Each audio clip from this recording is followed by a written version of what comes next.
So where were you 19 years ago tomorrow morning? Most of us can remember exactly where we were on the morning of September the 11th, 2001.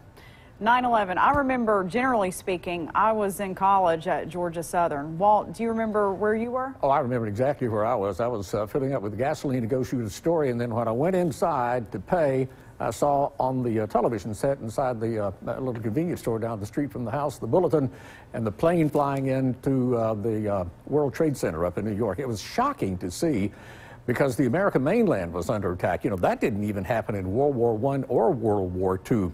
And checking my emails the other day, I ran across one from Wreaths across America about 3 ladies in Freeport, Maine, who remembered 9/11 every Tuesday. Now, Tuesday's the day of the week when the attack happened, all the way up until last year. I mean, it wasn't just like just on the one day per year, but every one of them. They came to be known as the Freeport Flag Ladies. The week after the attack, they climbed to the top of the hill in Freeport, Maine, and waved the American flag in honor of all the people who had died. And they did this every Tuesday morning of the year, not just on 9/11. And they did it all the way up until last year. On September the 11th, 2019, the ladies retired.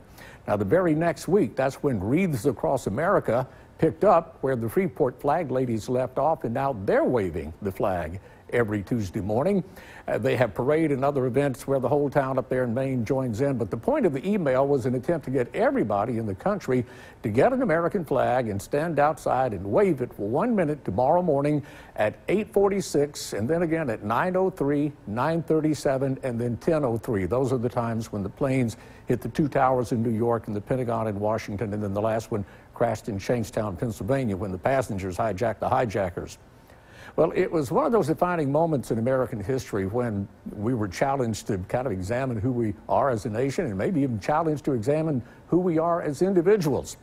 So tomorrow's the 19th anniversary of the 9/11 terrorist attacks, and I think it'd be a great day to at least fly the American flag on your front porch or your mailbox or something like that, and honor those who died, and in support of a nation that I think, for the most part, we're still trying to find our way.